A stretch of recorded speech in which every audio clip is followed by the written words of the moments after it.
观众朋友们，大家早上好！名厨教做家常菜，窍门一点就明白。今天啊，铁刚师傅给咱们介绍一个新菜，就是变着法儿的让您多吃豆腐。这个菜名就叫豆腐狮子头。有请李铁刚师傅。铁刚师傅最擅长将简单的家常菜运用独家窍门，把它打造成招牌菜。春季要补充丰富的蛋白质，我们用豆腐加入少量的肉馅，做出香滑软糯的狮子头，低油低脂。我们先介绍一下我们的主料辅料。好，主料呢就是北豆腐，有一些虾馅，有一些肉馅，点到为止。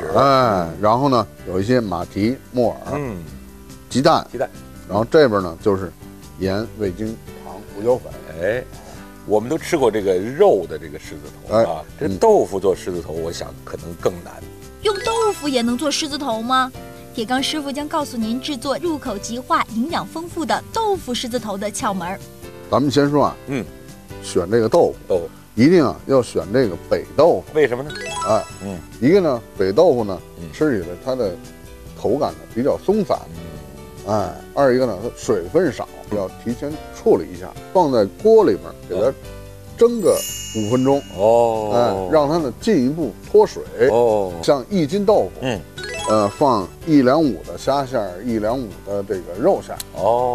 一个是补充这个这种动物蛋白，二一个呢让它呢有一定的粘着力，对，使这个豆腐表面的这个硬皮呀，给打散了，这样呢使它这个多余的水分全部的析出，像老人吃起来比较好。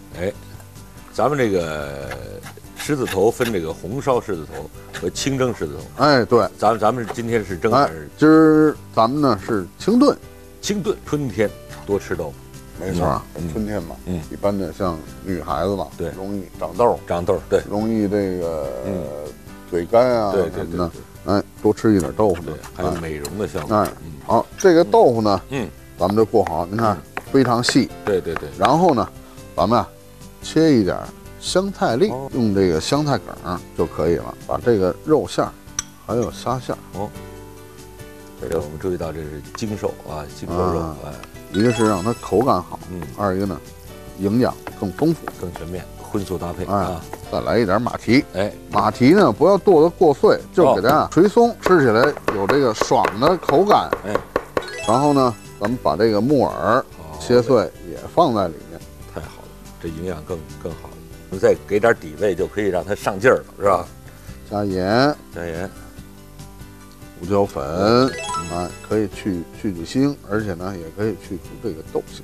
少来一点点糖，调味好，一些，这时候就得顺时针了，不能下脚了。没错，加入一个鸡蛋，好，加一点盐，加点底味，马上它这肉和虾蓉就上劲儿了。对，加这个牛肉馅羊肉馅可以，都可以。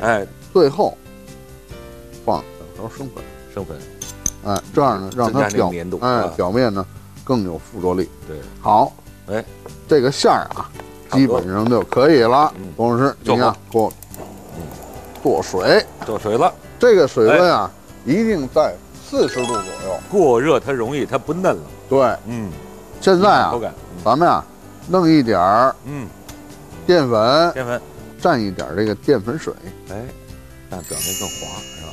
让它呢表面一个是光滑，一定要来回的进行轻轻的摔打。好，你看表面光滑了，然后给它下进去，贴水皮儿。对，一定要加一点这个淀粉水，一点没散。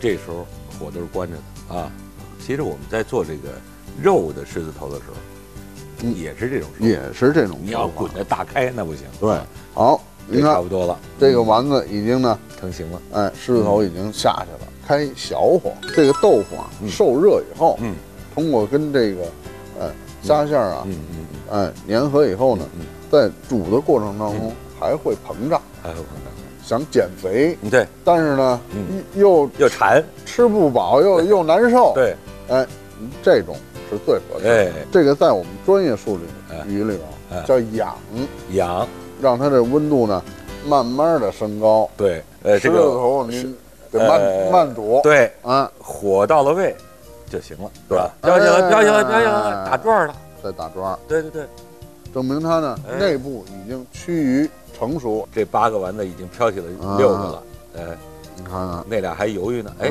起来了，起来了，起来了！您看到没有？不但有豆腐的口感，哎，有虾的鲜，哎，香菜的味道，哎，而且呢有木耳的这种软糯，就是小火。哦，这个呢，您可以就是连汤带菜，哎，然后呢也可以放一些像海米呀、对，白菜呀，对，然后再放一些您比如说蘑菇啊。一起呢去烧，给搁到那盅里边，对，咱找点那大饭店的感觉。没错，锅开以后，小火继续炖它5分钟，就能出锅了，就能吃了。您看到没有？这汤，哎，完全飘起来了，而且呢，膨胀了，哎，咱们就可以出锅了。好，来点汤，来点汤，让它汪着啊。嘿，这叫一个滋润。好，但是还有一点，别忘了，哎呦，调一点味，来一点味，因为这个温度足可以使味精融化，提前，然后来一点点白胡椒粉、盐就行了。哎，其实如果您口味清淡的话，对，不加完全可以。让我们再来回顾一下豆腐狮子头的制作方法。首先将白豆腐搅碎，加入马蹄、木耳、虾馅、肉馅，然后加入鸡蛋，调入盐、胡椒粉、糖和生粉，搅拌上劲儿，加入少许淀粉水制成丸子。40度水温时下入，待成熟后捞出，撒香葱调味即可。可以登录我们的网站我们互动一下明天老时间、老朋友、老地方，还是那句老话，不见不散，再见，再见。明天，擅长淮扬菜的侯新庆师傅就会用小小的酱菜来制作扬州名菜瓜浆鱼柳。你还可以用同样的手法烹制出各种鲜美开胃的菜肴。明天的天天饮食绝对精彩。